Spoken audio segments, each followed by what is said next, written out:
Shalom Bapak Ibu yang dikasihi oleh Tuhan. Shalom. Sekali lagi saya belum mendengar. Shalom, selamat pagi jemaat Tuhan. Kita bersuka cita. Kita bertemu bersama-sama sebagai keluarga Allah yang saling membangun, saling mensupport, saling mendoakan. Siapkan hati kita, kita akan masuk dalam altar Tuhan yang kudus. Kita minta kelayakan daripada Tuhan mengurapi kita masing-masing sehingga kita berjumpa dengan Tuhan.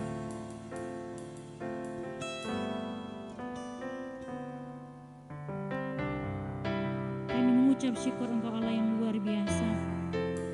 Kami mengucap syukur untuk Allah yang dahsyat bagi kami Tuhan. Perbuatan-Mu ajaib dari hari lepas hari. Tak pernah Engkau meninggalkan kami sedetik pun Tuhan. Terima kasih Tuhan Yesus untuk berkat-Mu yang melimpah, untuk kesehatan yang Kau berikan bagi kami, untuk keluarga kami, untuk orang-orang yang terkasih di sekeliling kami Tuhan. Kami percaya bahwa penyertaan-Mu bagi kami semuanya Bapa. Kami berdoa bagi anak-anak-Mu Tuhan, generasi kunci Daud, di dalam nama Tuhan Yesus mereka akan melakukan ibadah sekolah minggu. Menjadi generasi yang takut akan Tuhan, menjadi generasi yang membawa berkat bagi banyak orang dan banyak orang diselamatkan untuk hormat dan kemuliaan nama-Mu Tuhan. Kami akan beribadah di tempat ini Bapa, atau kami yang berada di rumah atau dimanapun yang mendengarkan live streaming, pengurapan Allah terjadi bagi kami semuanya.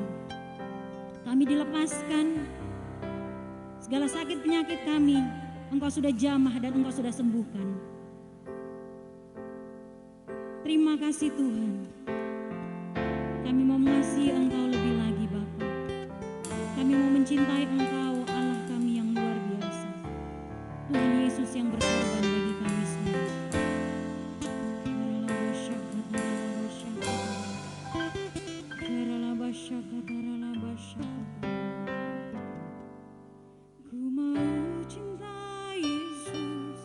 Selamanya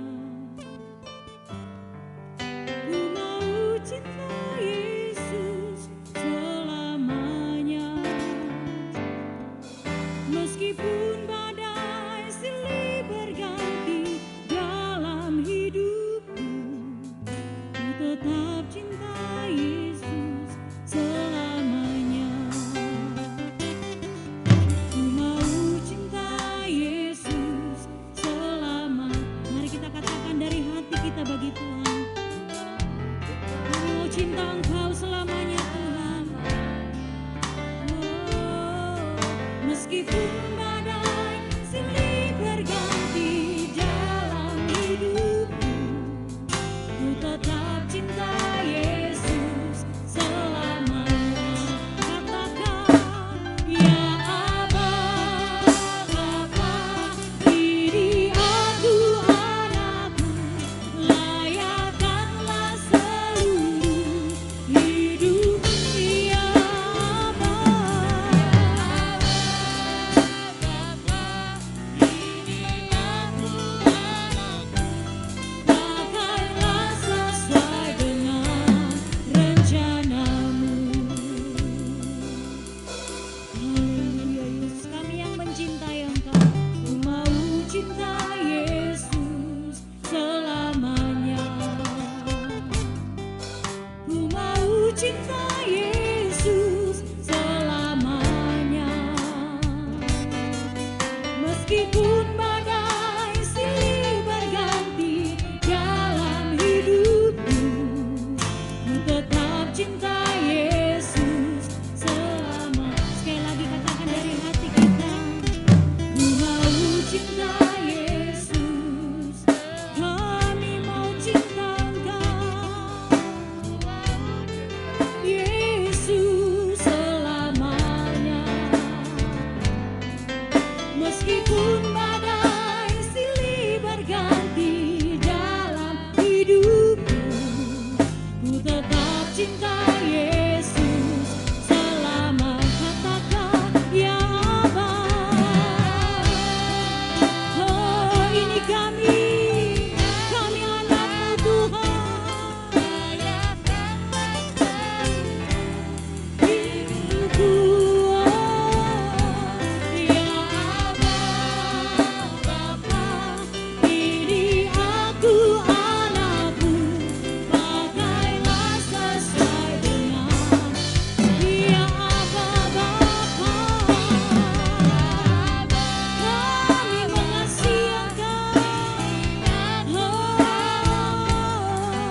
cinta Yesus selamanya.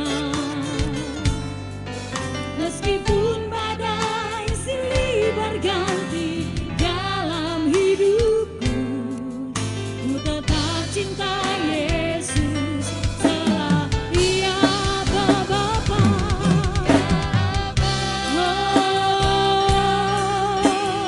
aku anakmu, layakkanlah seluruh hidupku. Engkau yang melayakkan kami Tuhan. Terima kasih. Ini aku anakmu, pakailah sesuai dengan rencanamu. Mari kita katakan bagi Tuhan,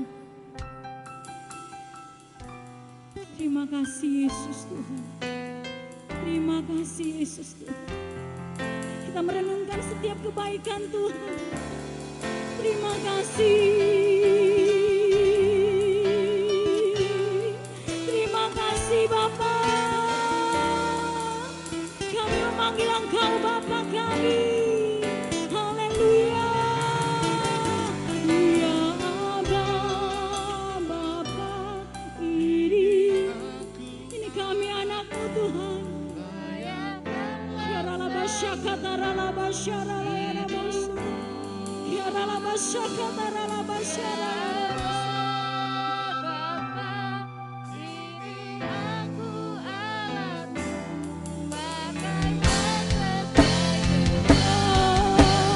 Ya Aba, Bapa, ini aku anakmu, layakkanlah seluruh hidupku. Ya Aba, Bapa, pakailah sesuai dengan rencana. Pakailah kami, pakailah sesuai dengan rencana. Pakai kami Tuhan, pakailah sesuai dengan rencanamu. Kami yang mencintai Tuhan, kami yang mencintai Tuhan Yesus, memberikan yang terbaik bagi Tuhan lewat penyembahan kami, lewat sukaan kami kepadamu Tuhan. Engkau yang layak selamanya, Yesus Tuhan. Syukur bagimu, syukur bagimu. Engkau yang layak, hanya Yesus yang layak kami sembah. Tiada yang lain di hati kami, hanya kemuliaan-Mu. Haleluya. Yesus selamanya. Kami menyembah Engkau, gunung batu kami, kota benteng pertolongan kami. Hanya Yesus, hanya Yesus, hanya Yesus. Terima kasih Tuhan. Yaralabasyakata ralabase.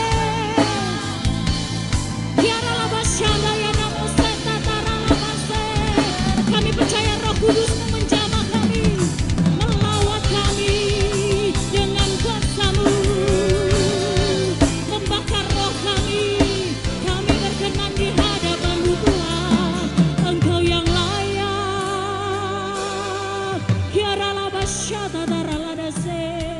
Hiranayana moseke aralabasidare. Iraladayana namoseta ralae. Kami mengasihi Engkau, kami mengasihi Engkau, kami mencintai Yesus lebih dari segalanya, karena Kau yang layak. Terima kasih Yesus. Tak putus-putusnya kami mengagungkan Engkau, tak henti-hentinya kami menyaksikan perbuatan tangan-Mu. Terima kasih Yesus. Yaralabasyata ralabase.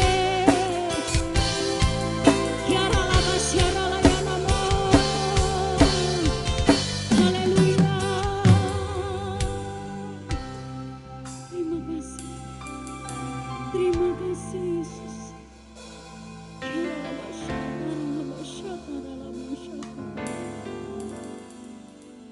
Kau ku sembah,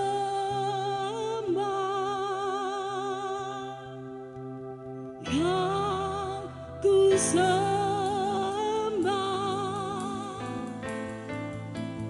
Kau ku sembah.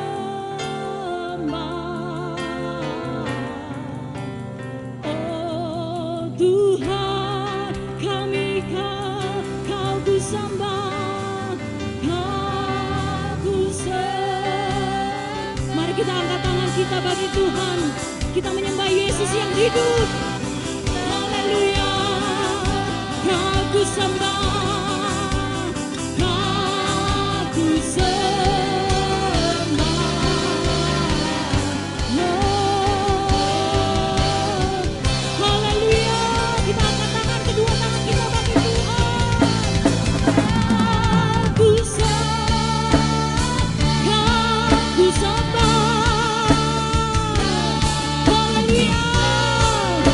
Semua yang di sini menyembah Tuhan, semua yang di sini mengagungkan Yesus yang ada.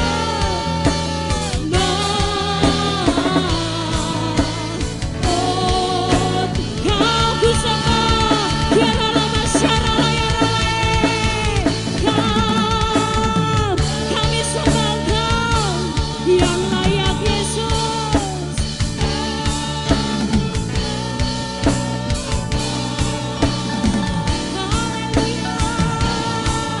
Ku sembah,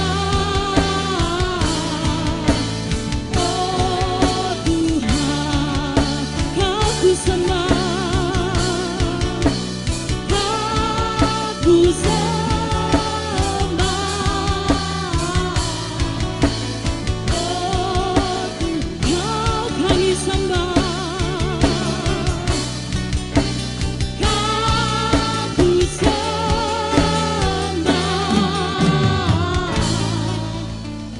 oh Tuhan.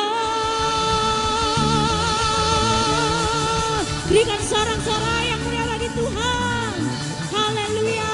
Mari tos jarak jauh. Allah luar biasa. Kita mau bersorak bagi Tuhan Yesus. Haleluya. Sekali lagi tepuk tangan bagi Tuhan.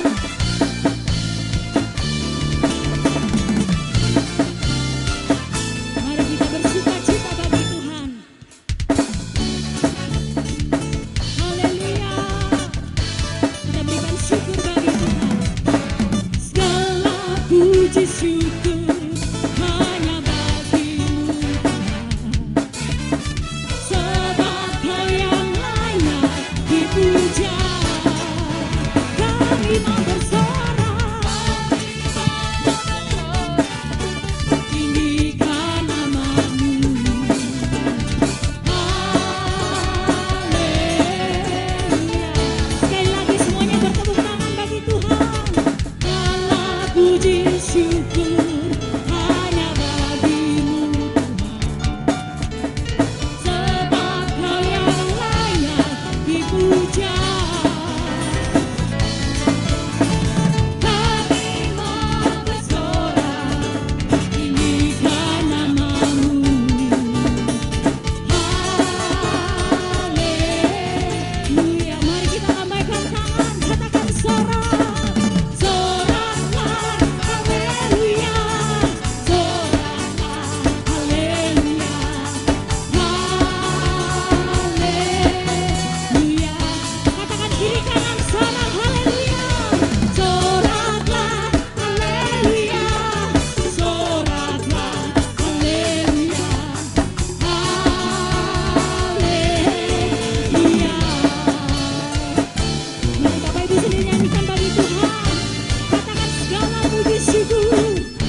dalam hadirat Tuhan. Kita mau bersuka cita. Sorakan haleluya bagi Tuhan.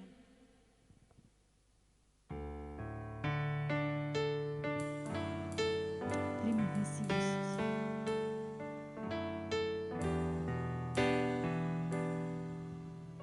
Siapkan hati kita. Kita mau menerima berkat Tuhan. Menerima firman Tuhan yang mengubahkan hidup kita.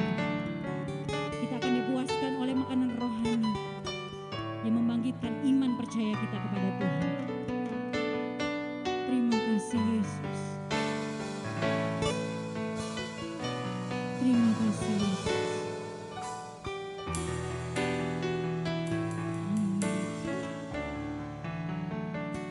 Hatiku percaya,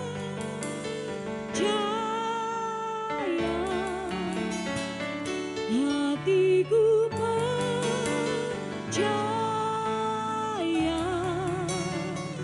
hatiku percaya,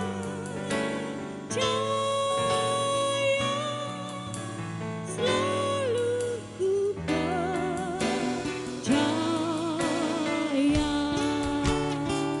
hatiku percaya, hatiku percaya. Kami percaya padamu Tuhan. Percaya, selalu ku percaya.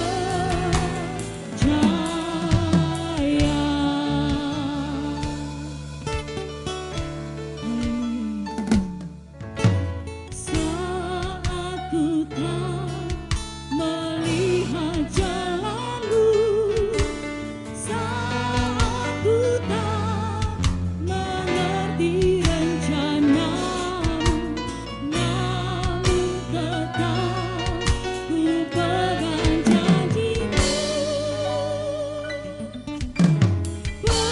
Pengharapanku hanya padamu.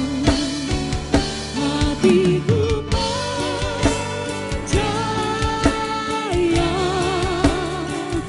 hatiku percaya, kami percaya padamu. Percaya,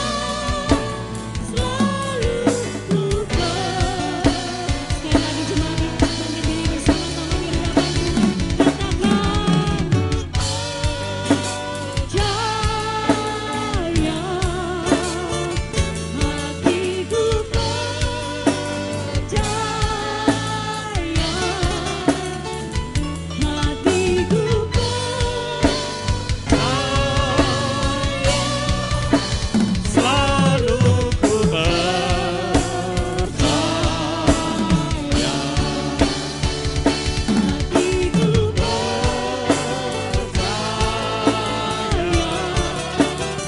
jemaat kita bangkit diri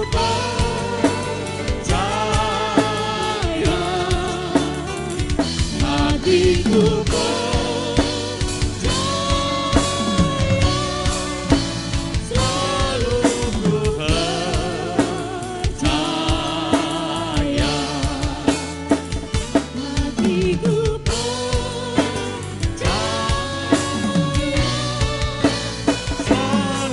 Tuhan.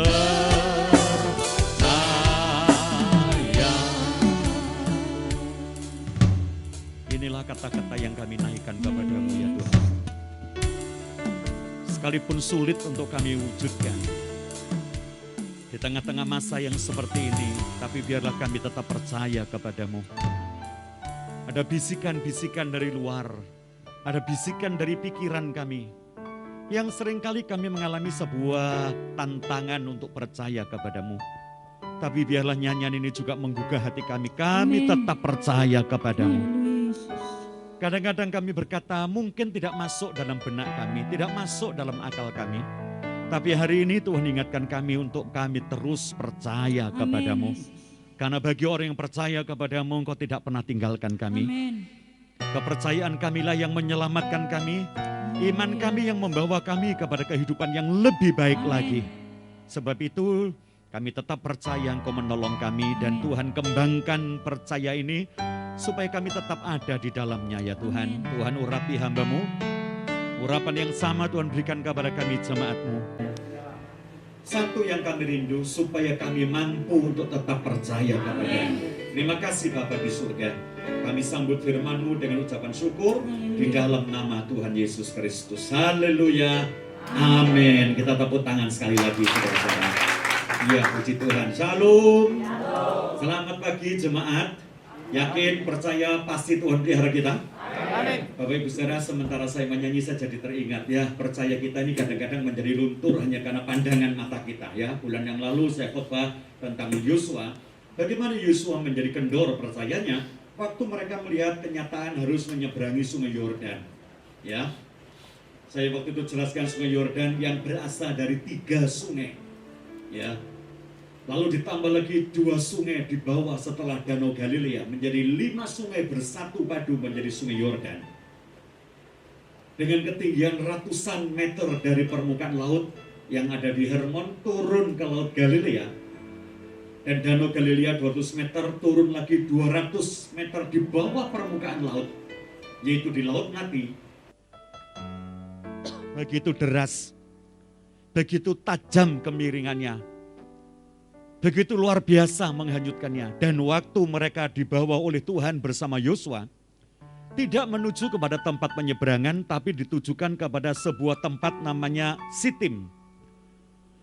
Sitim berbentangan dengan Yeriko. Ini paling deras, hampir sampai ke Laut Mati dan paling deras. Ya, sampai Tuhan berkata, bukankah aku telah berkata kepadamu, janganlah takut, janganlah gentar, kuatkanlah hatimu. Aku sudah bicara kepadamu. Saya tangkap bahasa Jawanya bagus saudara. Tuhan berkata kepada Yosua, bukankah aku telah berkata kepadamu? Bahasa Jawanya, aku lah wis ngomong sih. Kon lah tak kandani sih. Betul saudara? Kita ini berkali-kali mungkin dengar khotbah tentang percaya saja, Tuhan beserta, Tuhan beserta. Kita gampang berkata Tuhan beserta dikala semua mudah. Kita gampang berkata Tuhan beserta dikala kita sehat. Satu pagi saya mengalami lemes Pak. Lemes, bener lemes sampai tidak punya tenaga. Saya katakan kepada anak saya, kok dengaran ya Dek, Bapak kok lemes. Ya apa Pak, swab. Ojo swab disik lah. Ya, rapid TC. Loh Pak, rapid dengan swab ya percuma. Mana rapid nanti hasilnya reaktif ya Bapak mesti swab. Ya wis lah, swab lah.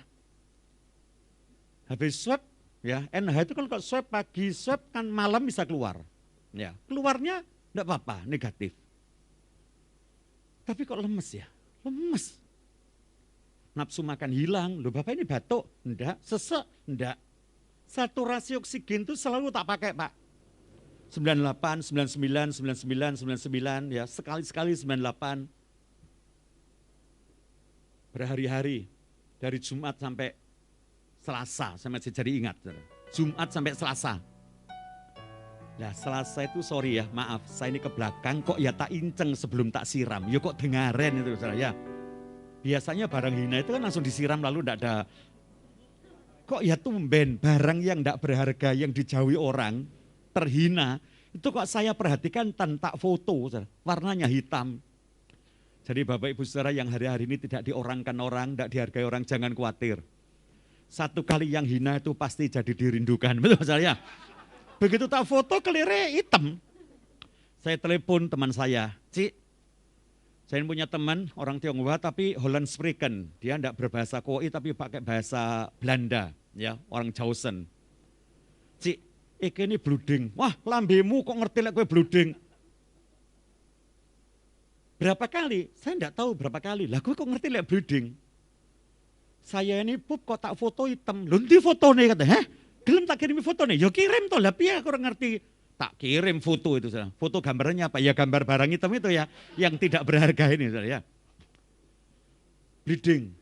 Ya, saya masuk RKZ singkat cerita. Upname. Begitu upname, saudara, setiap pagi kerjaan saya cuma habis buang air kecil, buang air besar, foto kirim ke dokter. Jadi bayangkan saudara ya, jangan hinakan sesuatu yang hina.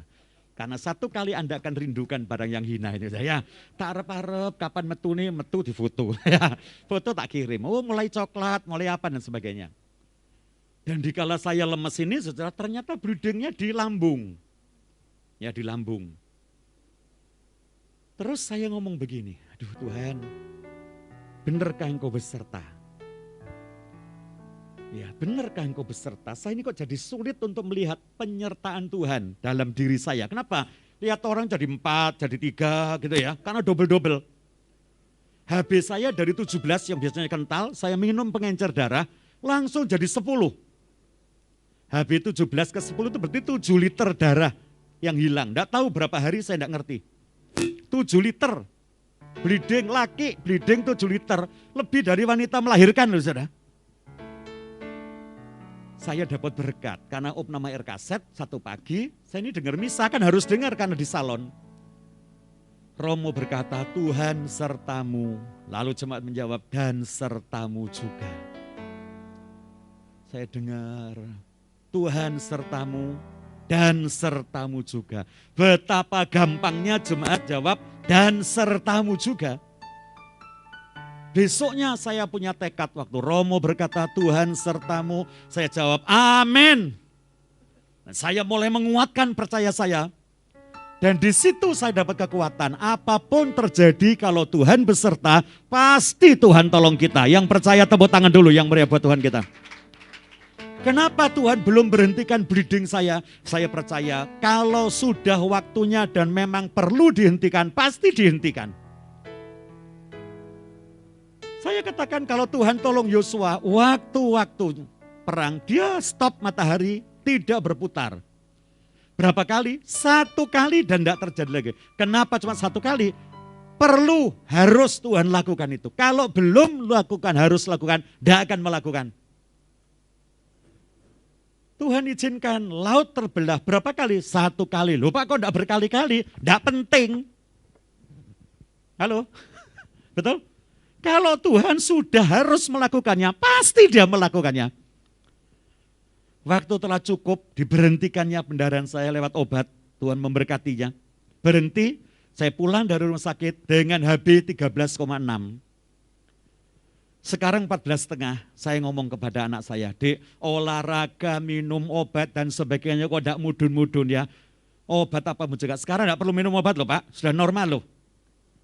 Ya kenapa? Ya sudah normal 14,5, tidak perlu pengencer darah minum lagi. Lah kenapa? Normal. Berapa tahun saya minum pengencer darah, tidak pernah turun normal. Kalau Tuhan perlu untuk menormalkan, jebret bleeding seminggu, selesai. Dan hari ini normal semuanya, Tuhan memberkati saya, pasti memberkati saudara. Amin. Di tengah-tengah masa kesulitan, kepercayaan kita akan penyertaan Tuhan itu harus tetap ada. Saya merasa kehilangan, bukan kehilangan penyertaan. Penyertaan Tuhan tidak pernah hilang. Dia melayani kita terus-menerus, melayani malaikat-malaikatnya, menjagai saya dan Anda. Sebenarnya yang hilang adalah rasa peka, kemampuan untuk merasakan penyertaannya ini loh. Tapi hari ini lewat ibadah pagi kita disegarkan, percayalah, percayalah, percayalah, tetap percaya. Ya, sekalipun masa pandemi berkepanjangan belum juga selesai, saya tetap percaya Tuhan menyertai kita, Immanuel, Allah beserta kita. Yang setuju katakan, yang percaya katakan. Bagaimana orang yang disertai Tuhan? Coba kita lihat sebuah cerita yang sering kali kita baca. Kejadian pasal yang ke-26, saudara. Ayat 1 mulai. Kejadian 26 ayat 1 mulai. Oke. Kejadian 26 ayat 1. Maka timbullah kelaparan di negeri itu. Ya. Ini bukan kelaparan yang pertama yang telah terjadi dalam zaman Abraham. Sebab itu Ishak pergi ke Gerar kepada Abimelek, raja orang Filistin. Terus. Lalu Tuhan menampakkan diri kepadanya serta berfirman, janganlah pergi ke Mesir, diamlah di negeri yang akan kukatakan kepadamu. Tinggallah di negeri ini sebagai orang asing, maka aku akan menyertai engkau dan memberkati engkau. Sebab kepadamulah dan kepada keturunanmu akan kuberikan seluruh negeri ini, dan aku akan menepati sumpah yang telah kuikrarkan kepada Abraham ayahmu. Lanjut. Aku akan membuat banyak keturunanmu Ya. seperti bintang di langit. Hmm. Aku akan memberikan kepada keturunanmu seluruh negeri ini, dan oleh keturunanmu semua bangsa di bumi akan mendapat berkat. Puji Tuhan, sebentar ya sebelum kita lanjut. Satu kali ada kelaparan di daerah Kanaan, di tempat Ishak tinggal bersama dengan Ribkah dan kedua anaknya yaitu Esau dan Yakub. Dan ini bukan kelaparan yang pertama, sebab itu firman Tuhan berkata, kelaparan pertama pernah terjadi pada zaman Abraham, dan waktu Abraham menghadapi kelaparan, Abraham pergi ke Mesir. Di sana ada satu gejolak, ada satu peristiwa, ada satu tragedi. Sarah hampir diambil oleh Firaun karena sangat cantik. Karena dia ngaku itu adiknya. Lah kali ini kelaparan kedua, Tuhan berbicara, Ishak, jangan pergi ke Mesir. Diamlah di negeri ini karena negeri ini akan kuberikan kepada keturunanmu dan aku akan membaharui janjiku kepada Abraham kepadamu.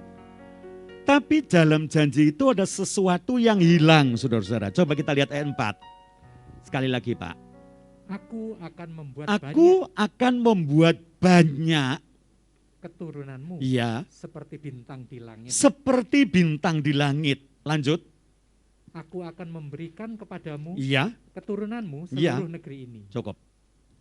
Padahal kalau kita ingat Tuhan berbicara kepada Abraham, aku akan memberikan kepadamu keturunan dan keturunanmu akan menjadi banyak seperti bintang di langit dan seperti pasir di pantai atau di tepi laut. Pernah baca itu? Nanti Bapak Ibu cari ayat-ayat sebelumnya. Ini kok janjinya Tuhan putus, hanya seperti bintang di langit. Teruslah pasir di lautnya mana? Wah, saya temukan sebuah rahasia besar. Kalau kepada Abraham dia berkata keturunanmu akan seperti bintang di langit di atas dan akan menjadi seperti pasir di tepi laut di bawah. Ternyata kali ini Ishak menjadi satu bagian bagi keturunan Ishak, inilah yang seperti bintang di langit dan yang seperti pasir di laut yang mana? Bukankah selain Ishak, Abraham punya anak lagi? Satu. Ditambah lagi diambil seorang istri namanya Ketura, istri ketiga ada 5 anak. Jadi Bapak Ibu Saudara jumlahnya 6 anak ini jauh lebih banyak. Tapi mutu kehidupan jatuh kepada Ishak, keturunan Ishak seperti bintang di langit, anak Abraham yang lain seperti pasir di pantai laut. Nanti satu waktu kita belajar itu ya.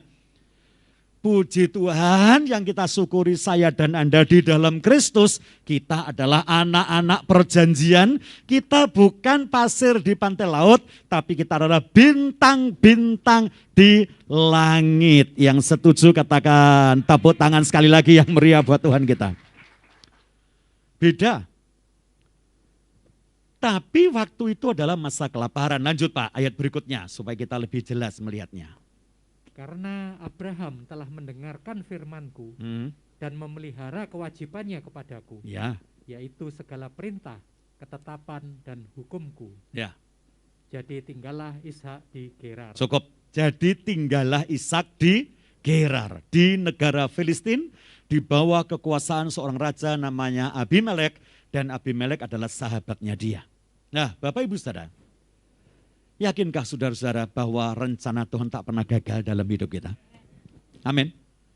Rencana Tuhan itu kita diberkati, sekali diberkati tetap diberkati. Yang setuju katakan, tapi karena ada COVID, ada pandemi. Saya selalu berkata kepada diri saya, pikiran kita itu selalu berkata-kata melawan roh di dalam kita. Makanya sampai Paulus berkata dalam diri saya dan Anda ini ada 3 pribadi yang terus bergejolak dalam diri. Karena Paulus menyatakan bahwa manusia secara trikotomi ada tubuh, ada jiwa dan ada roh. Dan saya tetap percaya itu. Lah kalau tubuh ini saudara daging namanya sark, makanya orang hidup dalam daging namanya sarkikos. Orang yang hidup dalam roh, roh itu pneuma, roh kudus namanya pneuma, Lalu orang yang dalam roh disebut pneumatikos. Tapi di tengah-tengah tubuh dan roh ada jiwa namanya psi. Ya, PSI, psi. Makanya ilmunya jiwa itu namanya psikologi. Orang yang hidup rohani dalam jiwa namanya psikikos. Nah dalam psikis, ada pikiran, perasaan, dan kehendak. Lah roh kita ini selalu perang di dalam diri kita ini bersama melawan tiga ini. Ndak pikiran, perasaan, dan kehendak. Ya, perasaan namanya rasa, pikiran itu ya mikir, kehendak namanya karep. Lek karepku, kata Ishak, aku ke Mesir. Kata Tuhan, ora usah, tinggallah di Gerar. Perasaanku rasane Mesir itu lebih makmur. Wis to percaya, Gerar pun akan makmur karena aku ini menyertai engkau. Betul? Pikirku wis to aja kakean pikiran. Hari ini saya katakan kepada jemaat kunci Daud, sudah jangan terlalu ikuti perasaan, pikiran, kehendak, perasaan, mungkin ada tepat atau tidak tepat, karena letaknya di tengah-tengah. Pikiran itu selalu rubuh-rubuh gedang, kadang-kadang ikut tubuh, kadang-kadang ikut roh, lek roh kuat, ya pikiran kuat, betul ya? Kalau sudah tubuh lemah, melok pikiran lemah, jadi rubuh-rubuh gedang. Kalau Anda diberkati, kaya raya, semua serba gampang, berkata Tuhan beserta, Immanuel Allah berkati, amin. Tapi dikala tubuh ini menjadi kesulitan mendapatkan berkat, betul sembarang sepi. Halo? Enak pendeta ya gak sepi-sepi, cari ini sopo, pendeta ya nak sepi nih saudara ya, hari-hari ini ya sepi kok. Terus dikala tubuh mengalami sepi, loro, opname, bayar. Betul ya? Terus ada WA, Tuhan beserta lambemu, domble beserta apa? Ya. Kadang-kadang pikiran kita ini, perasaan kita, jiwa kita, ini rubuh-rubuh gedang. Ya. Roh lebih kuat, dia akan tunduk kepada roh. Nanti daging lebih kuat, dia akan turut daging. Sampai Paulus berkata, celaka aku ini. Aku mau melakukan yang baik, yang jahat yang kulakukan. Aku mau yang positif, yang negatif yang aku lakukan. Yopo sih, sing salah mana? Yang salah adalah psikis kita. Hari ini percayalah saudara, Tuhan punya rencana indah. Seperti Ishak, dia tinggal di Gerar dalam rangka taat kepada Tuhan. Yang setuju katakan? Ishak mampu berkata, ya Tuhan, ya, nggih. Lalu dia tinggal di Gerar. Nah, persoalannya, apakah yang dilakukan di Gerar? Nah, ini yang jadi sulit. Jemaat kadang-kadang merasa taat kepada Tuhan, diamlah di Gerar, ya dia tinggal di Gerar. Terus apa dilakukannya? Berjawab, enggak usah melakukan apa-apa, kan Tuhan baik, pasti pelihara kita. Nah, terus manganmu, jangan khawatir. Jerih payah kerja enggak ada hasilnya. Yang membuat orang kaya adalah berkat dari Tuhan. Kapan? Waktu dia tidur. Turu wae wis ya. Seselak melarat. Betul ya? Coba kita lihat. Kadang-kadang kita ini nyuplek sebuah cerita dari Alkitab untuk enakkan badan kita. Halo? Coba kita lihat apa yang dilakukan di Gerar. Ya, bahasanya Malang. Laopo Ishak itu di Gerar. Apa yang dia lakukan? Coba kita lihat sama-sama ayat yang ke-12. Maka menaburlah Ishak di tanah itu. Maka menaburlah Ishak di tanah itu. Dan dalam tahun itu juga ya, ia mendapat hasil 100 kali lipat. Sebab ia diberkati Tuhan. Yang setuju katakan. Hati saudara, sorry saya minta maaf dulu. Jangan tergesa-gesa berkata, waduh envelope mana ya kunggu. Maka nih Pak Ardian kok seneng ngundang wong iki. Kok ngomong envelope iku menabur. Sik. Sabar. Jangan ngomong itu dulu. Ya. Wis pandemi ngomong envelope mana, aduh. Ya, sebentar. Saya baca kitab ini, saya ingin sampaikan renungan sederhana, kuno mungkin menurut Anda, tapi ini penting. Maka menaburlah Ishak di tanah itu. Saya satu waktu baca, ini lagi baca, wong nganggur kan sekarang ada banyak kerjaan, kerjaannya baca. Saya temui kata menabur dalam bahasa perjanjian baru, dalam bahasa Yunani, dipakai kata Bapak Ibu Saudara menabur itu speiro. Nah saya ini kok ya kedengaran, kok tumben menabur, speiro. Saya lihat artinya speiro, arti sesungguhnya adalah mencabut pedang. Loh, lah apa hubungannya gitu. Lah ini karena baru buat saya, makanya saya khotbahkan. Saya suka khotbah yang baru-baru gitu saudara ya. Lah menabur itu speiro itu mencabut pedang, mau berjuang, berperang, melakukan sebuah tindakan, itu diterjemahkan menabur juga. Makanya sorry hari ini jangan berburuk sangka kepada saya. Aku guru ngomong no envelope, tapi nanti memang ngomong no iku. Loh lah jelas ah. Bolak-balik terus balik lah merono ya. Tapi kan nanti saudara, lek nutut. Dan berdoalah semoga tidak nutut, jadi tidak sampai kepada envelope itu. Tapi sampai tidak nutut, tetap tak tutut no saudara ya. Speiro itu menarik pedang, lalu menabur diartikan speiro, berjuang, bekerja. Bapak Ibu Saudara, apa yang dilakukan oleh orang pada masa kesulitan, ini masa kelaparan loh. Cerita ini masa di mana tidak ada jaminan, tidak ada lagi kesempatan. Mungkin hasilnya akan sedikit karena masa kelaparan. Dan kemungkinan masa kelaparan itu karena cuaca.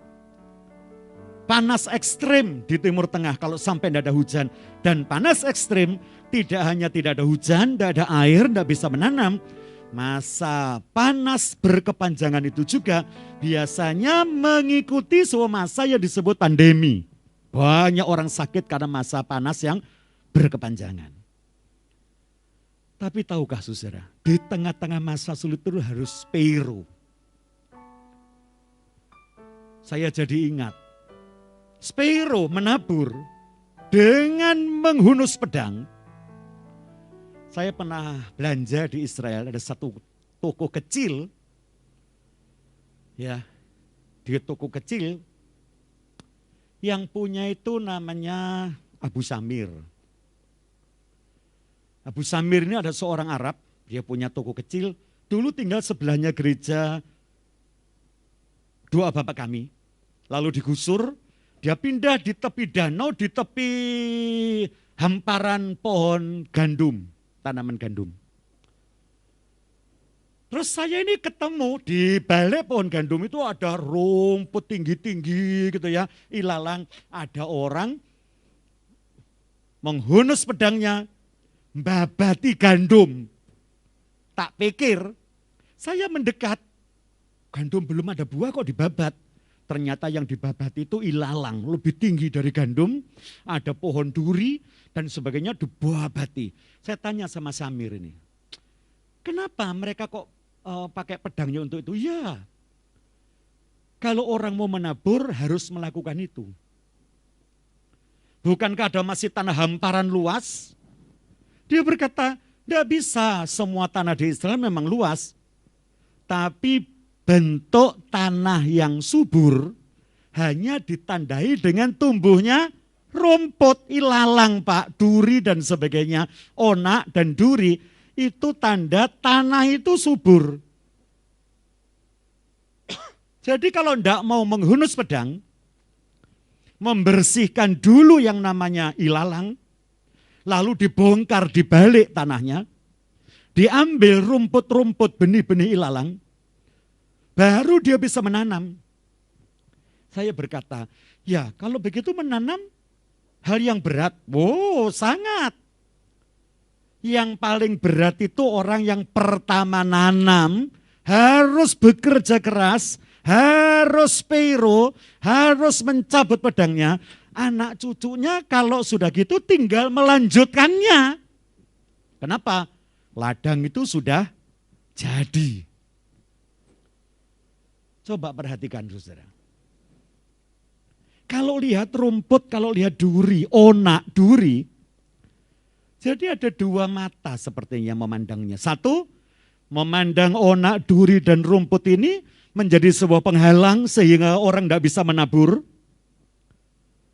Tapi mata yang jeli dia melihat justru adanya rumput dan duri itu tandanya tanah itu subur. Coba perhatikan. Apakah yang harus diperjuangkan? Kemampuan menghunus pedang, spero, untuk membersihkan lalang-lalang itu. Dan setelah dibalik nanti ditanami gandum. Kalau membalik tanahnya itu tidak sempurna, akan tumbuh bersama-sama gandum dan ilalang.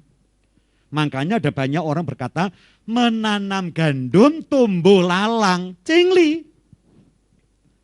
Tapi tidak ada orang tanam lalang tumbuh gandum. Masa sulit bukan masa diam. Bukan masa bertopang dagu. Bukan masa sendakep. Tidak masa diam dengan alasan gak buka toko wis gak urung yo sepi. Gak usah kerja lah, ndak urung hasilnya yo mek sedikit. Pendeta-pendeta yang ndak usah sembahyang, ndak usah baca firman, gak kate khotbah kok. Lalu buku-buku nganggur. Kerjanya cari kemujing, ngersiki Alkitab. Dikemujingi lah kenapa? Engkau ono khotbah kok kate lapo yoan. Masa pandemi, masa sulit adalah masa spero. Masa bekerja keras. Masa di mana kita mengolah tanah. Masa di mana kita menemukan talenta-talenta dalam diri kita. Masa di mana kita menemukan sebuah statu yang luar biasa. Yang sementara masa enak tersembunyi dalam kita. Kapan Bapak Ibu tahu punya talenta masak? Sekarang ini waktunya. Lontong cap gomek bukan hanya ibu yang jual, bapak-bapak juga bikin. Saya tanya lo kok dengerin kok bikin cap gomek, siapa yang bikin? Gua. Loh bisa masak? Isa. Loh kok enggak dulu-dulu, biar gak ketok pak. Lah saya kok ketok, lah ya apa no kerjaan lain, betul caranya? Hebat. Talenta itu muncul di kala masa sulit yang jelas ada spero, orang mau kerja keras. Dan saya yakin masa sulit ini tidak menjadi masa sulit kalau saya dan Anda semangat untuk bekerja. Bekerja keras. Dan saya katakan lebih bahagia bekerja keras daripada kerja paksa. Amin. Amin. Kenapa? Kita waktunya. Jangan boleh berkata, ya ini loh waktunya kita tidur. Tuhan akan memberkati kita. Waktu kita tidur, turu wae. Kalau Anda mau kembangkan sistem tidur ini, tidak suwe, setahun aja pasti melarat. Ya.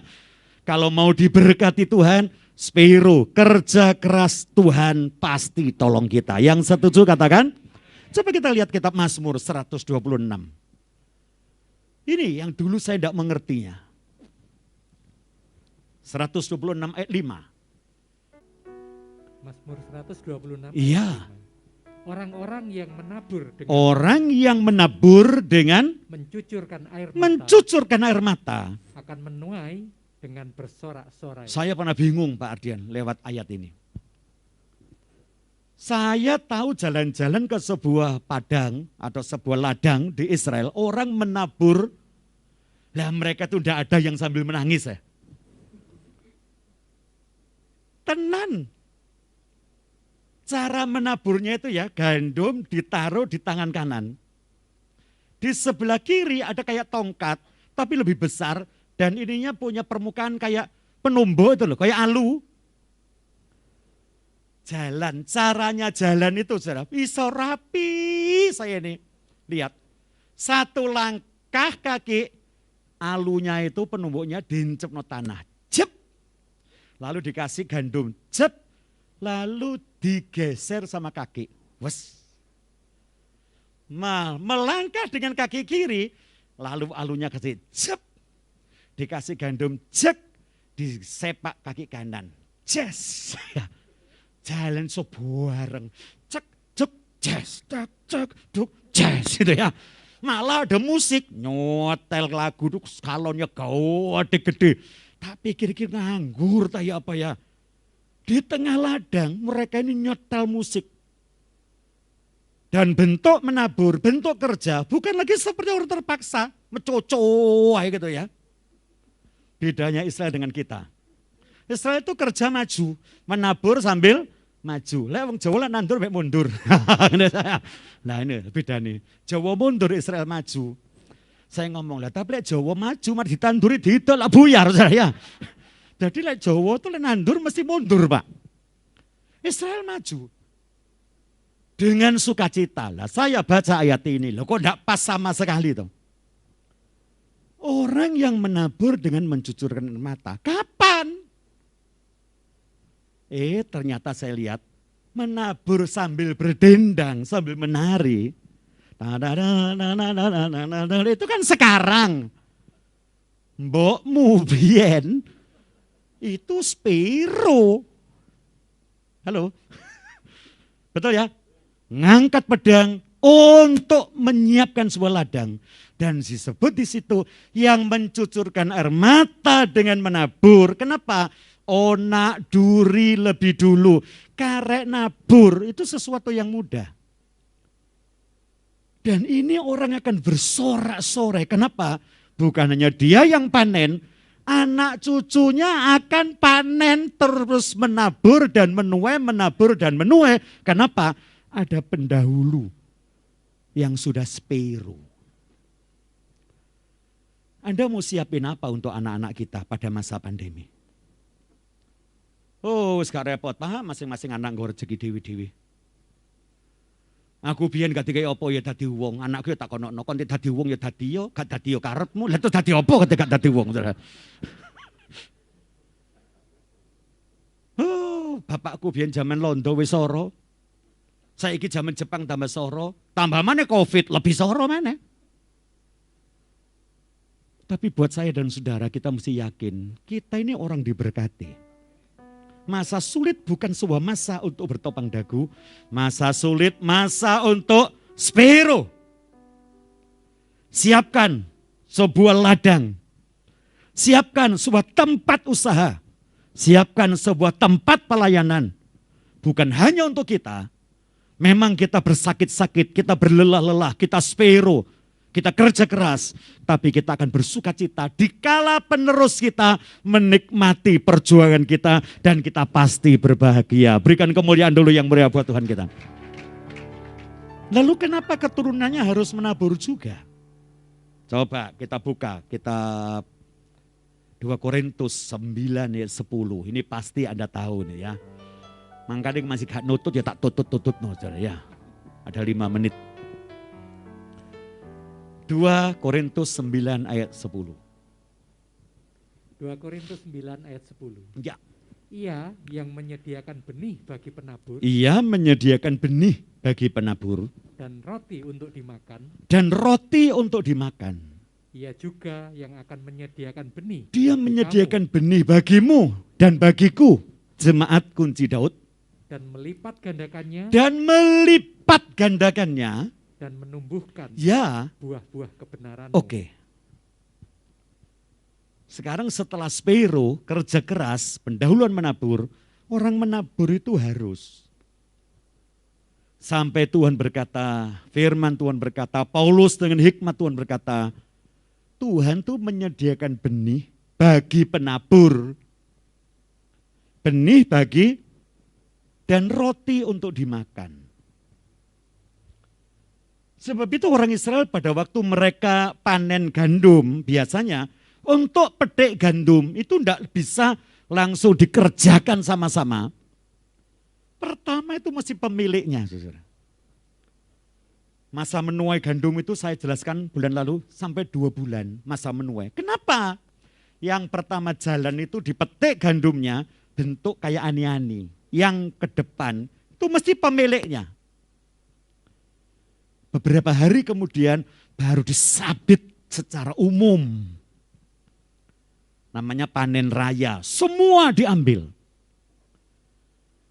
Tak lihat-lihat persis orang Jawa. Orang Jawa yang punya padi, kalau mau panen, ndak langsung kuabe derep. Ya derep ya. Istilahnya panen sama-sama itu derep. Tapi selalu pemilik, saya dulu punya mbah, punya sawah. Mbah sini kalau panen, sebelum diderep no, kuabe ambil sabit, dia pegang ani-ani. Saya juga lihat, kok ndak kabeh? Kenapa? Dia pilih yang bagus-bagus lebih dulu. Kadang-kadang lompat, ada sebelah yang banyak hamanya itu dia lari, dia ke sana dia ambil. Lalu itu diikat, digantung di atas. Dapur itu ada pawon itu ya, ada luweng di atas digantung. Baru diderepno, rame-rame panen. Apa bedanya yang digantung dengan yang sama-sama? Yang sama-sama itu setelah dijemur, diselep jadi beras. Tapi yang ini tidak pernah dijemur, tetap tergantung di atas. Orang desa kalau masak ini kan pakai kayu. Jadi dia punya kehangatan yang cukup. Ini namanya benih. Sampai satu kali karena habis beras, saya nangis, mbah, iki wis luwe. Sik to ngentenono sik. Ya. Nanti tuku beras. Loh kok ndak itu aja dideplok, disosoh. Loh, kuwi winih benih. Waduh kan yo podo sih mbah, wis iku ae didukno, dideplok, didang. Lek sampai benih itu kita makan, kita ndak akan makan selamanya-lamanya. Jadi orang itu bisa membedakan mana benih, mana yang akan dimakan. Dan waktu saya saudara dapat berkat berupa gaji, itu pasti di dalam envelope itu ada yang namanya benih, ada yang namanya roti. Yang setuju katakan, kapan itu jadi benih? Kalau kita memang seorang penabur, enggak penabur, enggak ngerti itu benih.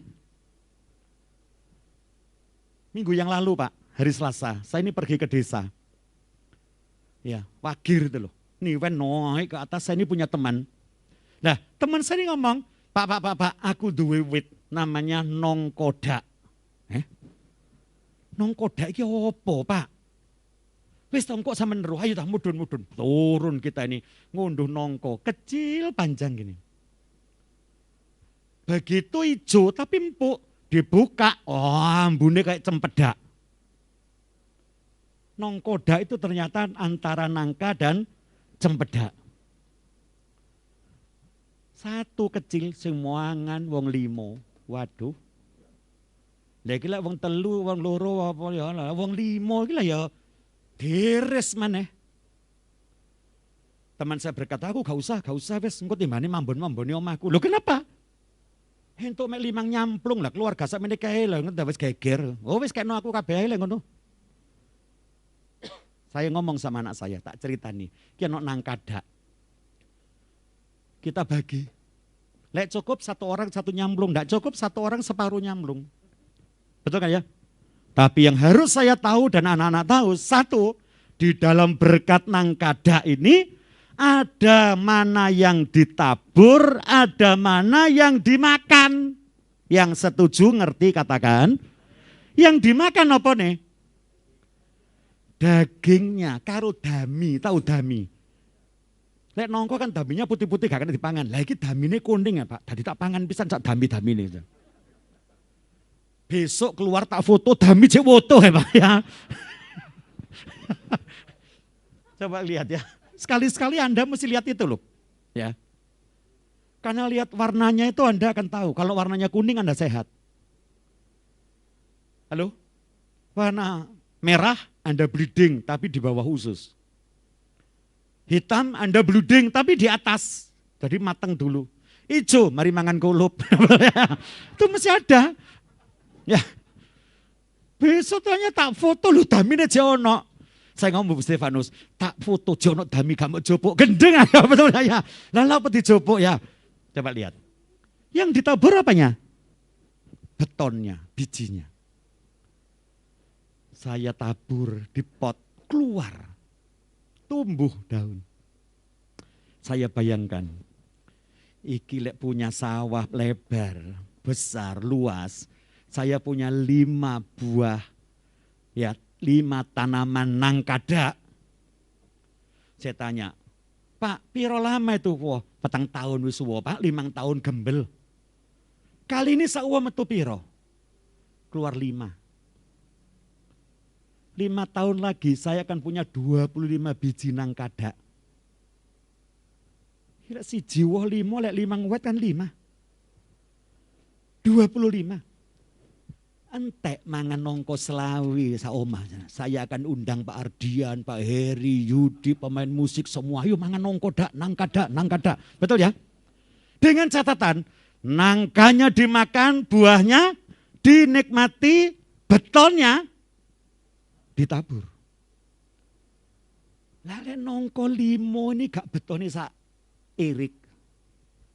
Tuh 6. Berarti 10 tahun dari sekarang, saya akan punya rumah penuh dengan nangka.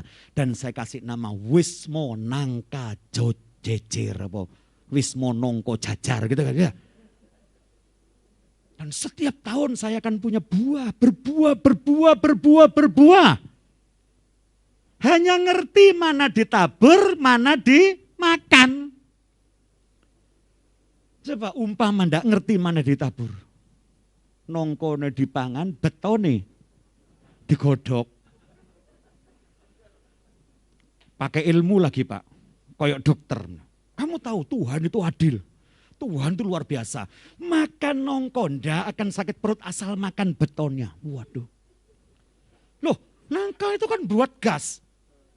Lah mangan beton kan musik kita jalan, berkeliling 1 kali, berkeliling, apalagi lansia, berkeliling 3 kali. Pasti tidak sakit perut. Tapi kalau semua kita makan, semua kita tidak tabur, lalu kita mau dapat apa waktu-waktu mendatang? Eman Pak. Kita tidak pakai eman tapi pakai iman. Enak Pak. Lek nuruti barang enak apa sih enggak enak? Beton itu dilodeh enak Pak, di sambal goreng pedas enak. Kok beton di sambal goreng enggak enak? Sandal jepit masak kecap iku enak kok Saudara. Nuruti enak. Brambang bawang dikecras gongso, kasih merica, ya jahe sedikit. Ya toh? Lalu kasih ngoyang supaya sedap, kasih kecap, begitu kental sandal jepit cemplung no. Mangane ya apa Pak? Sandal jepit entasen sesepen bumbune. Karek jandale menit dibumboni mana? Enak apa enggak kira-kira? Enak. Nuruti enak, kita enggak bisa menabur.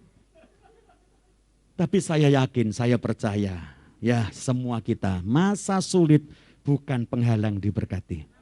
Sekali diberkati, tetap diberkati. Yang pertama, spiro. Yang kedua, relalah untuk menabur. Tuhan memberkati kita. Amin, amin, amin.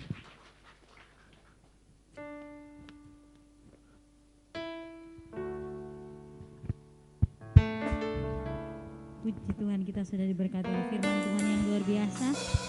Tetap kita bersuka cita apapun terjadi. Kita tetap berjuang mempertahankan iman kita di hadapan Tuhan.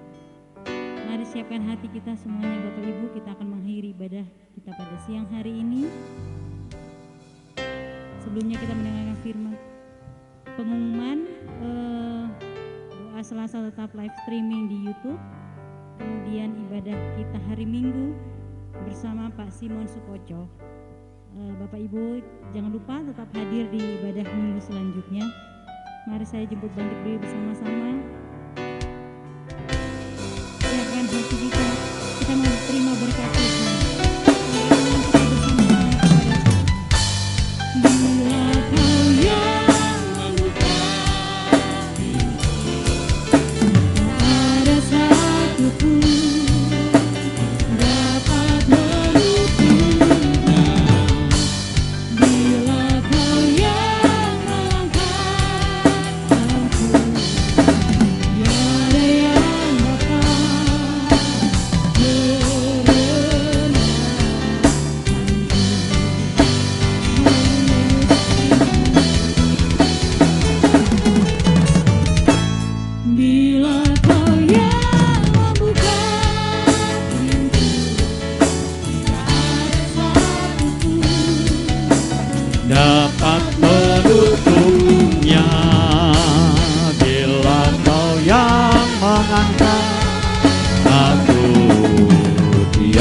Tiada yang dapat merendahkanku. Tiada Yang dapat, tiada yang dapat, tiada yang dapat merendahkanku.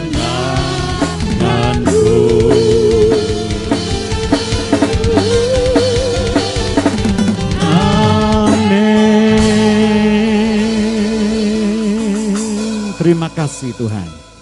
Tidak ada sesuatu yang dapat menghalangi rencanamu terhadap hidup kami. Tapi sesungguhnya sering yang menjadi penghalang adalah pikiran, perasaan, dan kehendak kami. Sebab itu biarlah kami menundukkan semuanya ke dalam pimpinan Tuhan. Kami taat kepada firman-Mu lebih dari taat kepada keinginan kami. Tuhan, ubahkan pandangan kami untuk memandang di masa yang akan datang. Pandemi bukanlah masa yang harus kami bertopang dagu, berlipat tangan. Tapi masa ini masa kami bekerja keras, spero berjuang. Berikan kami tubuh yang sehat, jiwa yang kuat, supaya kami dapat melakukan sebuah perjuangan di bidang kami masing-masing. Karena di balik perjuangan pasti ada berkat, di balik perjuangan ada sukacita besar. Amin. Tuhan tolong kami. Kalau sebentar umat-Mu ini pulang, Tuhan beserta. Sesungguhnya jemaat kunci Daud adalah milik kesayangan-Mu. Mereka adalah domba-domba yang ada dalam dekapan tangan-Mu. Dan tak seorang pun dapat merampas kami semua dari kasih sayang-Mu. Hamba-Mu berdoa, Tuhan bawa kami lebih hari lebih dekat kepadamu. Sampai kami tiba di puncak bukit kesucian-Mu untuk melihat kemuliaan-Mu. Apapun yang jemaat lakukan, Engkau berkati. Yang setelah ditabur dalam pekerjaan Tuhan, Engkau lipat gandakan. Sehingga kami dengan iman mengangkat kedua tangan kami pulang bukan dengan tangan hampa. Tapi biarlah berkat rahmat dari Bapa di surga. Cinta kasih yang sempurna dari Yesus Kristus Sang Putra, serta persekutuan Roh Kudus menyertai kita semua saat ini sampai Maranatha, bahkan sampai selama-lamanya. Yang diberkati katakan amin.